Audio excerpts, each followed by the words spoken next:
has started her organization after watching a video about a homeless person who had their period while living in New York City.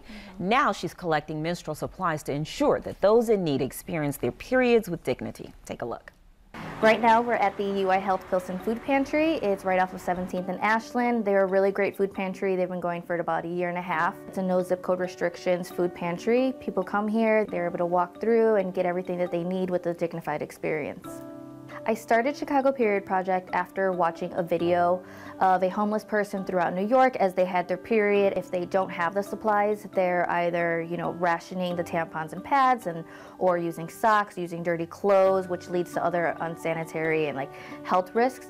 As far as the students, they're missing 2 or 3 days out of the month to stay home because they simply just don't want to go to school if they don't have the supplies.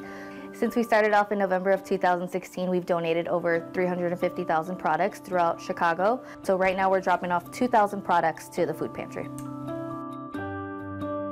Ashley brings supplies every 2 weeks for the pantry on schedule. We take care of right now 600 families a month. The average family has 3.2 people, so that comes out to about 1,900 people that are helped a month directly or indirectly because of Ashley and the Chicago Period Project. I think that the conversation around menstruation is changing. It is a very slow paced change, but I feel like we're getting there and, make this just another normal issue, which is what it should be, because menstruation and having our periods is one of the most normal things that our bodies go through. Please welcome Chicago Period Project founder and president, Ashley Novoa. Thank you. Ashley, thank you so much for being here. Thank you. So there was a documentary about this issue, and it won an Academy Award this year. Was that an inspiration to you, or did that just happen while you're doing your thing? That happened while we were doing our thing. So we started in 2016, but it's definitely helped us out.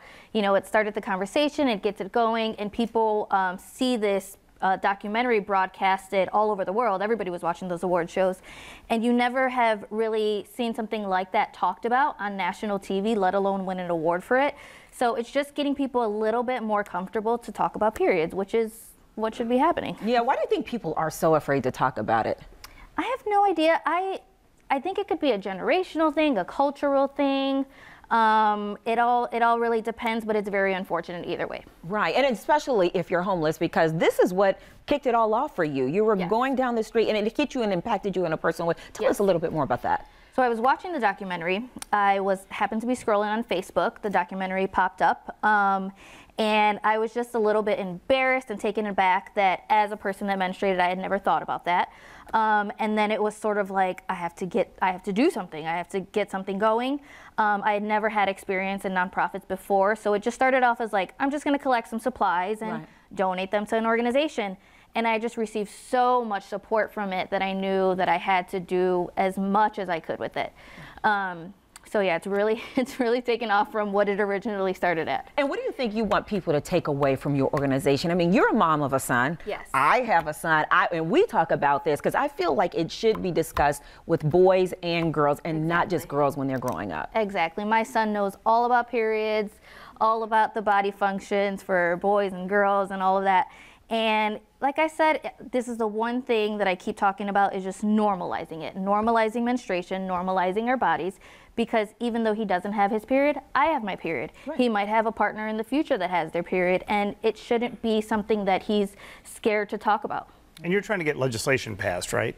Yes, so we are working with a group of students from Chicago Quest. Her name is Diamond Smith. She's an amazing young girl. She's a senior there, and she started it's called Monthly Leaks. And she started a school project where she's trying to get the supplies within the Cook County Department of Correction because they don't have an adequate amount of supplies. Sometimes they get in trouble if you don't have supplies, and then you get your uniform all dirty and things like that. So with her personal experience, her mother has been in there for 3 years, and that's how she learned all about it. And so we are working with Diamond to not only collect supplies, but also pass the legislation and get the work going. All right. Well, You by Kotex believes that a period should never stand in the way of a woman's progress. period.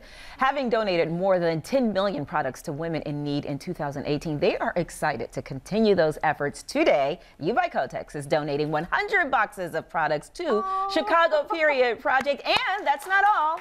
In the past couple of days, we have been collecting supplies from our amazing audience as well. And we have collected over 50 more boxes of products for Chicago Period Project. So hopefully this will do something to help with your cause. And thank you so much for thinking about this and bringing it to the forefront and starting an organization right here in Chicago. Thank you. Thank you. I really appreciate this so much. All right. For information on fundraising, supply donations, and volunteer opportunities with Chicago's Period Project, head to our Facebook page.